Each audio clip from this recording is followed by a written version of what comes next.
Hey, what's good? What's good? I am back. One and only Paul Pickett, host of the Paul Pickett Podcast, aka Triple P. All right, we got a special guest. Let's introduce him right. Every fight I've seen in the square circle has not been a boring fight from this guy. Nothing but excitement in the squared circle. He will be returning at BKFC 92 in Boston, August 29th, which starts 6 p.m. Eastern Standard Time at Fenway Park in Boston, Massachusetts, versus Peter Barrett. Let's bring on the one and only Elijah, the Buffalo Soldier Harris. Hey Elijah, how you Paul, doing, man? good. How are you? I'm doing good. How's training camp so far? Camp's been going great. That's good. That's good to hear. Before we get into your opponent, I want to ask you a few questions just about your background. Let's start here. Where did you get the nickname the Buffalo Soldier? So it comes from having African American heritage on my dad's side. Some African American Mm-hmm. and Native American. Um, Mm-hmm. so yeah, every time I step in there to fight, I'm fighting for freedom. It looks differently today, but that's what it means to me. I'm fighting for family, fighting for honor. Okay. So you got an MMA background. I've seen you had a good amount of fights. Is there a fight for you that is your most memorable? Um, I mean that last one was pretty memorable. uh, but as far as MMA goes, probably my fight with Nazim Sadikov. It was a razor close fight. It was a decision, and I'm one of few people to take him to a decision. He's in the UFC doing very well for himself right now.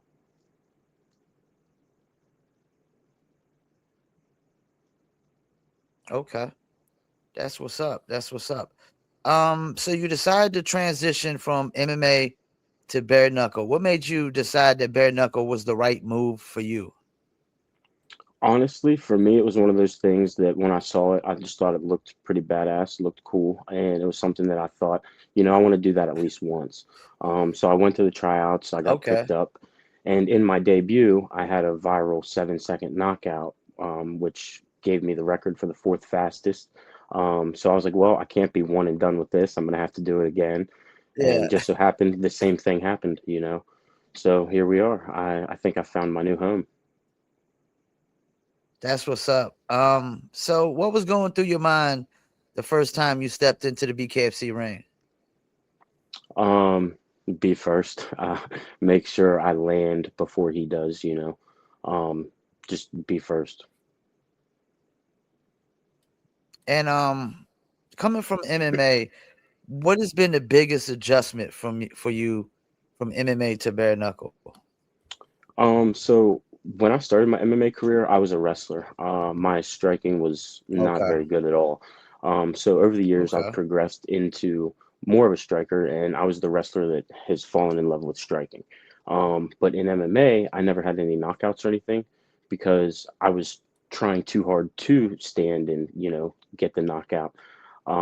So the biggest thing for me in transitioning to bare knuckle was focusing on punch accuracy, like punch placement, and building Hmm. the footwork to get me in position. Before, throughout my MMA career, I just relied on having really heavy hands and wrestling to wrestle Hmm. people to the ground and beat them up on the ground. In bare knuckle, you just got your hands. So I had to really work on footwork and getting myself in position to land those hard shots. And how far have you think your footwork and placements come since your first fight? Oh, it's drastically better for sure. I think if I were to fight myself from a year ago, I would completely mop the floor with myself. And that's a good thing, right? We should continue to get better. Yeah, hell yeah. So, how much do you know about your opponent, Peter Barrett? He's a seasoned vet. He's got a lot of MMA experience himself. He fought in the UFC, um, fought Okay. some solid competition in the UFC. Uh, he's a tough, scrappy guy. Um, he likes to switch stances. I know that he can fight in either stance. He's comfortable fighting both ways.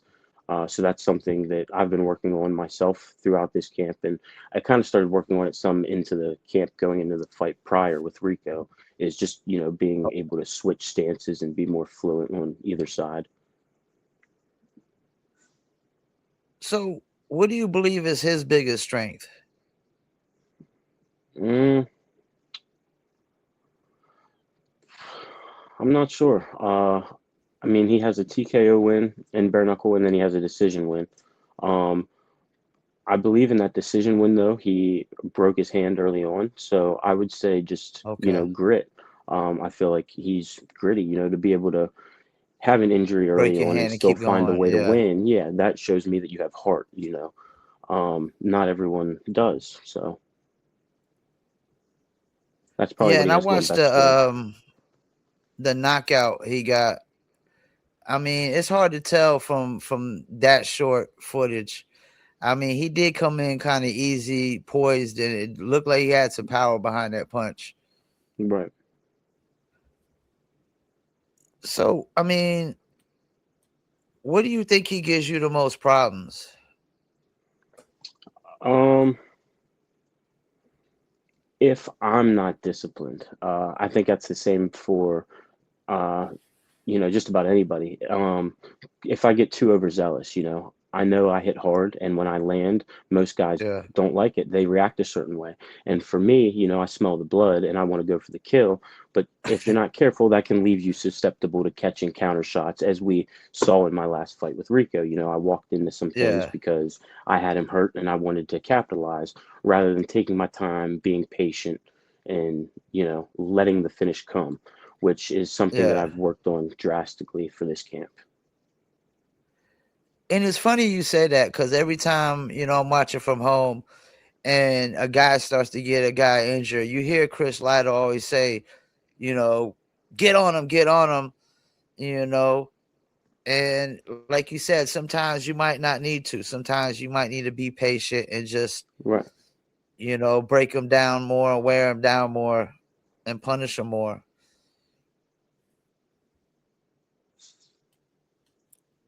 So, I was watching his last fight. Like I said, he looks poised. How do you plan to make it uncomfortable for him? Um, well, I'm always very fast paced and aggressive off the bat. Yeah, So yeah, it's like you got to be ready to fight right now. You know what I mean? Um, so I think that in itself makes most guys kind of uncomfortable. Um, yeah. and at least, take a little bit to try to slow me down and settle in, right? But everyone knows off the bat I'm coming forward and I'm swinging hard. So I think that in itself will play a part.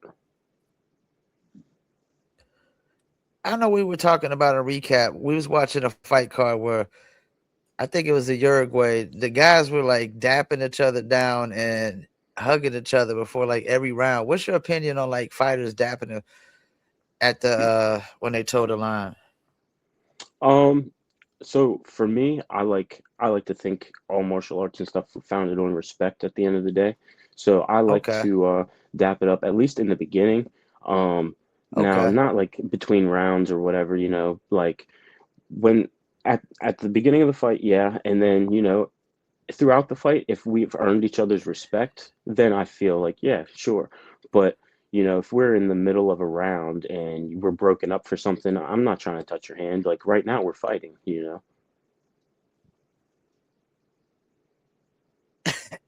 Yeah. Sometimes as a fan, it's kind of cringy. Like it just gets too much. Like y'all here to knock each other's heads off, as guys be Right. trying to, you know, high five every chance they could get. Oh man. So do you expect this fight to go the distance? No, no, I do not. Um, if it does, then I'd say it's fight of the night candidate, but I don't see it going the distance.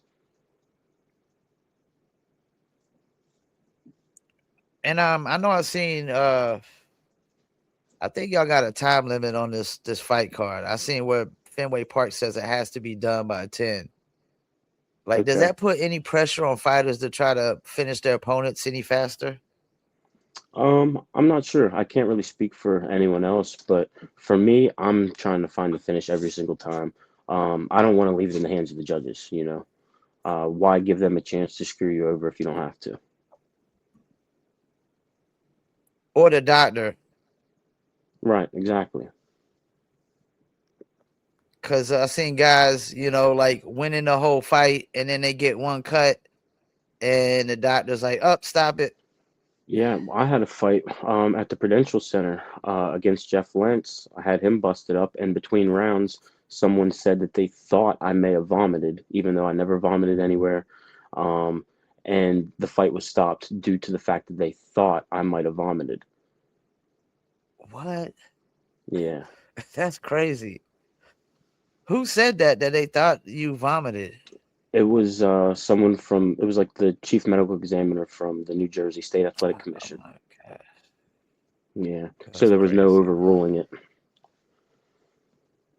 So you started out with two straight wins. Last two didn't really go your way. Do you feel pressure to get a win, or do you just want to come out and put on a good show? Um, Both, right? I'm not Both. too naive to know. Yeah, I'm not too naive to know that this next fight kind of determines the projection of my career with the BKFC, I think. But at Mhm. the same time, I don't want to add any extra pressure on myself to try to go out and overperform. At the end of the day, I know if I just show up and do what I'm capable of doing, I'll get the job done. That's what's up. That's what's up. So how old are you now?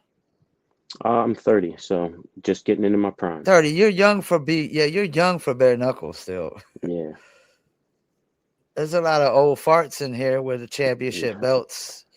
yeah. I'm 47, so I can say that most of the guys I seen with the titles is like my age, damn near. hmm So where do you see the Buffalo Soldier 1 year from now? 1 year from now, I can see myself uh, finishing out the remaining three fights on my contract with 3 wins and putting myself in a position to challenge for a belt. That's the goal. I want to become a world champion at this. So you got three remaining fights on your contract. Yes, sir. Now, how many like did you sign for? Are you allowed to say that?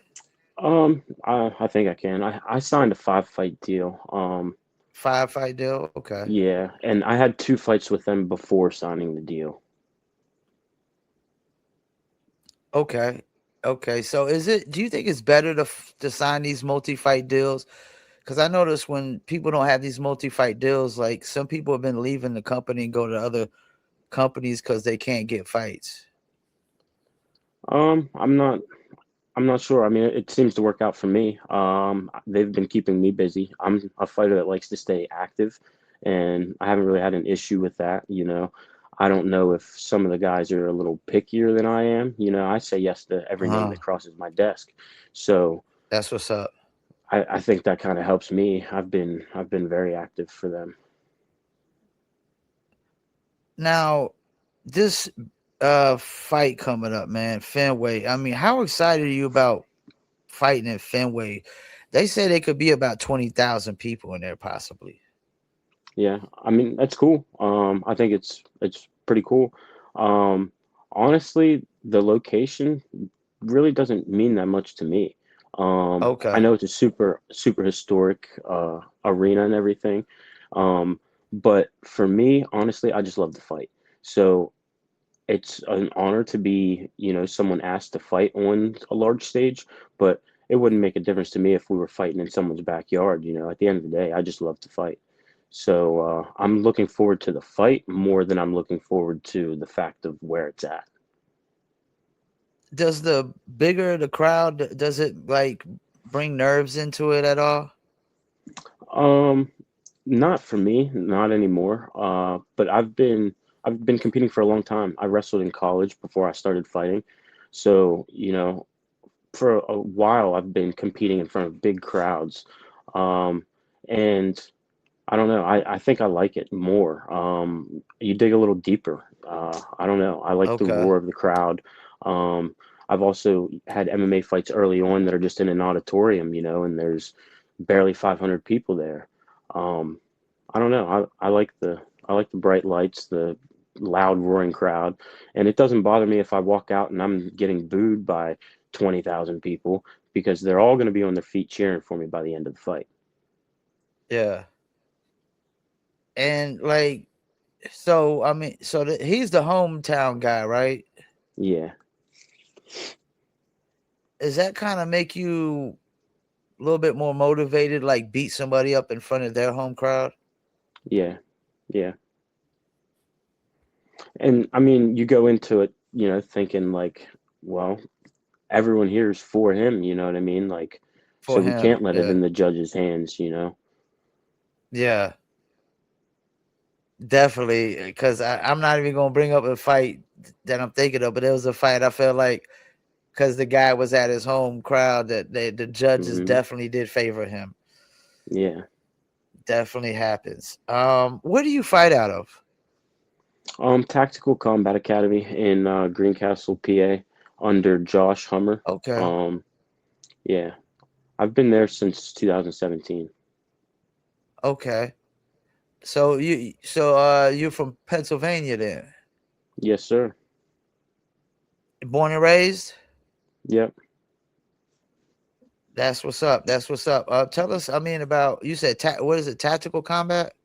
Yeah, Tactical Combat Academy. Tell us a little bit more about them. Um, so Coach Josh, his gym Tactical has been around. December will be 21 years. Um, Okay. and he's a really good coach. He's a jiu-jitsu black belt. He's a luta livre black belt, which I think there's only three of those in Pennsylvania. Um, Okay. like maybe 15 in the country. Um, he's a Muay Damn. Thai crew, so he can teach a little bit of everything. He's also trained in Filipino Kali, like the stick and knife fighting. He has classes for Mm. that. Uh, yeah. So, like, you bare knuckle guys don't really have problems finding people to help y'all train with bare knuckle at all, right? No, not I don't. But I come from an MMA gym, so we're used to doing all the grappling and the clinching and everything like that too. Some of the guys that come from like a boxing background, they're gonna have to learn more of the clinching and dirty boxing that they're not allowed to do. But um, yeah, I mean, I have several guys that give me good work and wasn't much of an adjustment for them. Speaking of the clinch, it feels like the clinch is just really, really important in this sport. How do you feel about your clinch game? Really good. I feel like that's probably better than my regular boxing. It just so happens that I got the quick knockouts, but I'm definitely more of an inside fighter. With my wrestling background, that's where I feel more comfortable is pressuring, being in your face, and wearing you down. And that's pretty much what I would think the game plan would have to be. I'm not an expert, but it feels like when a guy's got a few inches on you of height, you got to go inside as much as possible. I'm thinking. Yeah. Am I right or wrong about that? No, definitely. You either want to be inside or out, but it's harder to land if you're out and he's the longer guy, right? So you kind of have to get to Yeah. the inside, create small angles, things like that. It almost seems like the shorter you are, you got to have a clinch game in this sport. Would you agree with that? Yeah, yeah, I think it's important. I plan on utilizing it. And that's a good way to definitely make him uncomfortable. And I've seen, a fight card or two ago where a guy knocked the guy down a couple times in the clinch, especially with just a little punch to the face like that, Hmm. or some uppercuts in the clinch, and then Yeah, I mean even body shots. It's rare you see guys go down with body shots, but I mean it happens. yeah. So what do you want fans to know about Elijah Harris that they probably don't know? Um, well, for the people in Pennsylvania, I'm a registered insurance broker. So if you need some life insurance, Okay, hit me up. I'll sell you some life insurance. Uh, I know that's right. You might need to sell your opponent some, huh? yeah. It doesn't hurt. I think everyone should have some. You know, I have a policy on myself. How long you been doing that? Um, so I'm kind of just getting started, to be honest. I Okay, started like a year ago, but I didn't really take it too seriously. And um, I work for a company that, like it's all on me pretty much, right? So I have to buy all my own leads and everything, and it takes money to make money. okay, So I played yeah, around with it yeah. for a while, and then ran out of funds to, fund the business. And then I went and got a boring warehouse job for a couple months, but I'm recently starting to try to get back into it and actually take it seriously this time.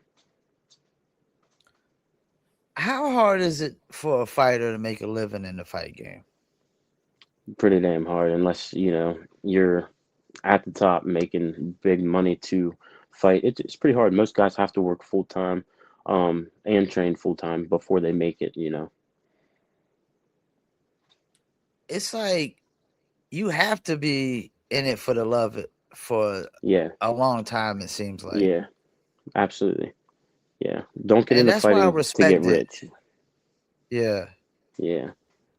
You have to do it for the yeah. love Because I of it. mean, The money will come later, as long as you build what you need to yeah, build and things. And maybe that comes in different forms. It might not be fight purses, but brand deals. Like there's different yeah, ways to yeah, make money later, but when you're fighting, it has to be for the love of it. yeah. And that's why I respect y'all guys so much. I just see so many of y'all, you know, working a regular 9 to 5. Y'all got families, trying to take care of your family. Then you gotta take time to stay in shape, and then you gotta take time to work on your fight game, your skills. Hmm. It's a lot that goes into it. It just, I come from a musician background originally, and back in the Okay. days, that's what we did it for, is for the love. It was never Hmm. about making money. But that's all changed in the music business now. You got guys that start rapping last week and think they supposed to be making money this week off of it, and it's like, Right. yo, dude, you ain't even done nothing yet. Right. So finally, when the bell rings at Fenway Park, what should fans expect? Fast-paced violence. They should definitely expect fast-paced violence.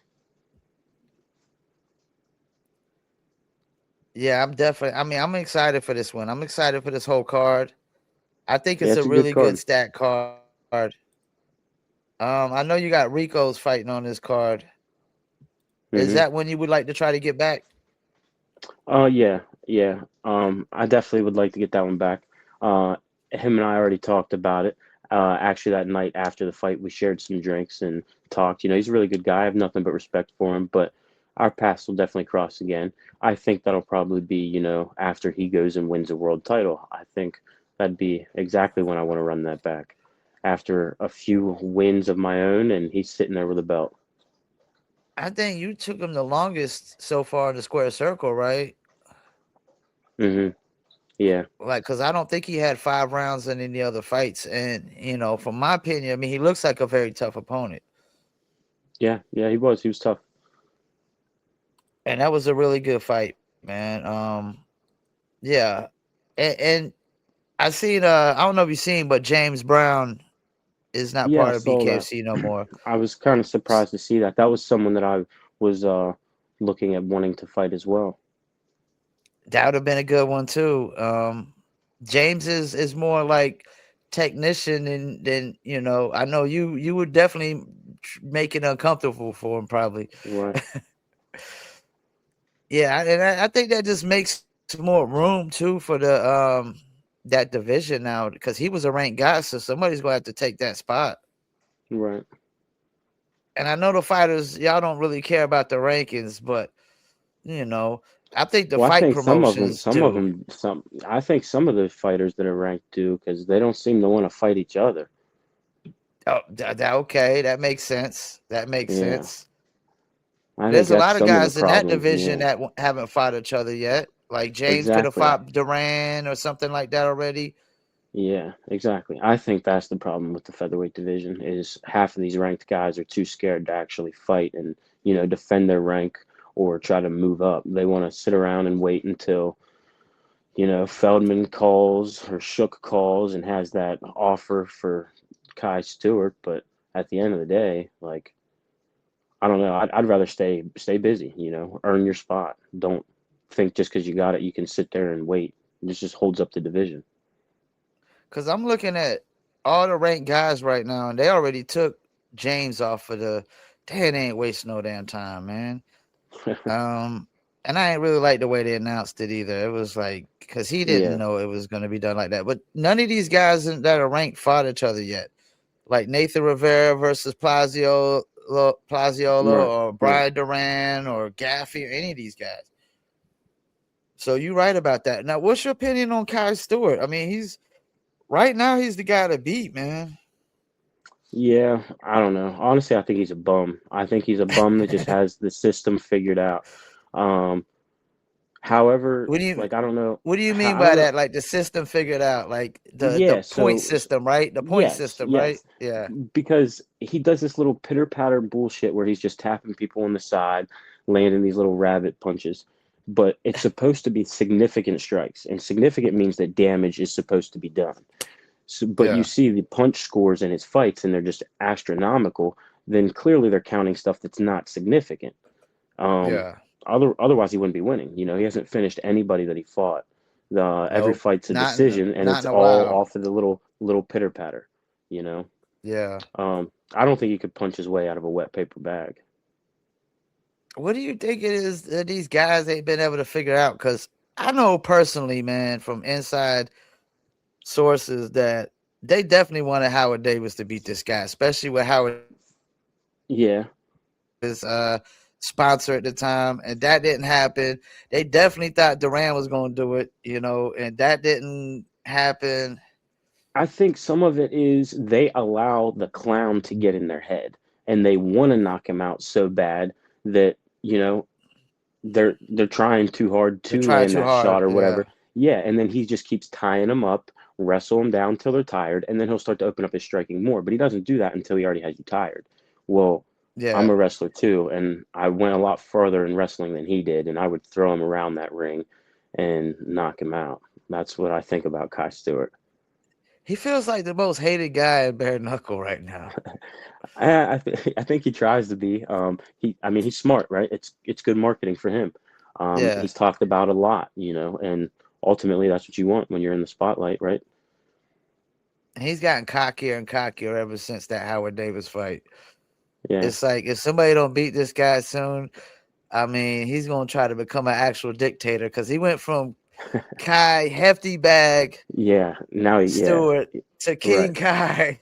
It's he's. I mean, that's the thing. Until somebody beats him, I mean, what you gonna say? The guy's, he's right. the He keeps champ, winning. man. Yeah, he keeps winning. I'll give him that. And I think this Harry fight. I think actually. So I mean, that's the thing. You're actually on this card too. What? How do you think this main event goes? That's a good question. I think Harry is definitely more of a puncher. I think he can put Kai's lights out, but at the same time, I've thought that about other people in the division, such as Howard Davis. I thought that he was going to beat up That on he was Kai, gonna do it. Yeah. and Kai found a way to wrestle him and win. So it really depends. I think it could go either way. There's a few fights on this that really is important for your division because Rico versus Trey Martin. Like if Trey Martin gets the upset, yo, Yeah, over gosh, Nathan like, Rivera, that was a good fight. and it get so what if he gets one over Rico? Though I'm just hypothetical. Like you would have to Right. throw this guy in the rankings, Yeah. and then so you're fighting at lightweight though on this one. Yeah. This one's at 155. Okay, okay. I mean, so you had to come up and wait, right? Yeah. What's harder, coming up in weight or going down? Seems like going down in weight is a lot harder. Yeah, yeah, it is. So for me at the time when they asked me about what weight I wanted to go for my next fight originally, I was just Uh-huh. under 190 pounds. Okay. So I was like, yeah, I don't want to go through another rough cut. Let's go to 155 for this one. And Yeah. Peter Barrett's the name they gave me. Um, Okay. but now I'm walking around much leaner. I'll have a super easy cut, which I'm looking forward to. Because my cut with Rico was a pretty rough cut. Um, Okay. yeah, And that's the part of the game that really kind of it takes. I can tell it takes so much out of y'all guys. Some people say they don't get to the weight to the very day of weigh-in. hmm So you spending so much time with the weight cut, it just drains so much energy from you, and then you get in there and you're already exhausted before you even get in the fight. yeah, But I mean, as part of I guess it's the only way to almost kind of get a lot of fights though is to be able to fight a couple weight classes. I'm trying to figure out how Lorenzo Hutt does what he does, like because this guy's bouncing from three different weight classes, if I'm not mistaken. yeah. All right. Let's see where we at. We hit the 35 mark. Who, in your opinion, who's the best? Do you think Lorenzo Hunt's the best bare knuckle fighter in BKFC, or do you think somebody else is? Yeah, I'd say probably Lorenzo. I mean, I think he kind of has the credentials to prove it too, right? First three division champion. Yeah, Um, and I think he's like 15-2, like something like that. yeah. Let me Um, see. Let me see what his record is. 13 14 and and 2 two, maybe. close. 14 14 2, and yeah. two. Yeah, That's a and I pretty think like good bare knuckle record. yeah, I think 12 or 13 of those are knockouts, you know what I mean? Um, so Yeah, yeah, he got I think he KOs after KOs or yeah, TKOs or KOs. yeah. The only unanimous decision really is the guy he said it was the toughest opponent for him is Hector Lombard. Okay. He he done beat Dyer twice. He done beat Kamosi, Mike Yeah, Richmond, one of my yeah, favorites, Redneck Mundell, yeah. Joe Riggs, which that was hilarious when he put smushed the tomato in his face. How much are you into calling guys out? Um, You don't seem like a call a guy out person. You seem pretty yeah, humble just yeah, talking to you. I try to be humble. Um, but I need to do more of that stuff, you know, because that's the stuff that sells. Yeah. And I got a name or two in mind after this one. I get on that mic. I got a name or two in mind. And that seems like the thing now. If you win the fight, Chris Lato comes over with the mic, you gotta take that time to really, try to shine. Yeah, Cause that's why I think yeah, Lex sell Ludlow yourself. is winning. Lex Ludlow, hmm he ain't fought nobody that really matters to me, but every time he gets the mic, I mean, this Yeah, guy calling he himself sells the most himself. hated Yeah, man in combat sports. Nobody hates the guy, right. but you gotta sell it, man. Yeah, you're actually more humble than I expected. You kind of remind me of like Andrew Strode, like how humble you are. Thank you. But your fighting style isn't humble though, so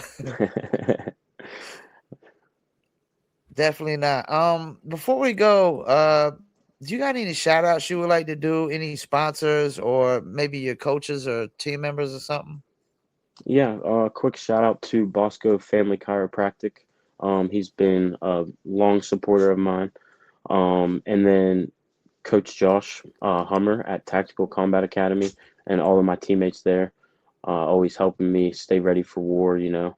Um, yeah, I appreciate all those people. Well, I appreciate you taking the time out. We will be recapping that fight card. We do recaps every day after the fight card, so I can't wait to recap that one. Like I said, it's a very stacked card on here, anyways. A lot of names I'm familiar with, so Yeah, I'm excited and thanks for having me. It's been a pleasure. anytime, anytime. And I hope you enjoy the rest of your night, man. Thank you. You too. God bless. All right, take it easy, Elijah. Peace. All right, there you have it. Elijah, the Buffalo Soldier Harris. Let's see who's on Instagram. Shouts out to Keith Officer Richardson, 4-Pack Entertainment, Dave, M. Tetralt, probably pronounced that wrong. Uh, the Van Askies, Big Ben 316, appreciate you. Sam Raps, Mickey 2, Gunzo BC, Trinidad Snake, Carlos, appreciate you. Brandon Bouchard, appreciate you. Julio the Cuban Lover, appreciate you. Hype Tough Still, Paul August 7795, Trixie Treasure, what is that? Ote, BKFC, and Fuck It Marshall, appreciate you as usual. Um, let's go over this fight card real quick before we go. Of course, next week you got what ain't next week? 21st, which is like 9 days from now, is BKC Fight Night Mohegan Sun. But this is one Boston, that is August 29th. That's 8 days after the Mohegan Sun. This is the one Elijah's on. Really good card. I mean, you got Kai Stewart versus Harry Gigliotti. Big fight for that division. Co-main event, women's bantamweight, Christine Faria versus Sophia Landy for the Queen of Violence. Joe Lazone makes his BKFC debut versus Stash Kuykendall. Rico DeShulio versus Trey Martin. Trey Martin had the upset over Nathan Rivera, looking to try to get upset over Rico. That's going to be a tough one, though. Rico is a tough guy, and that was Elijah Harris's last opponent. That went 5 rounds.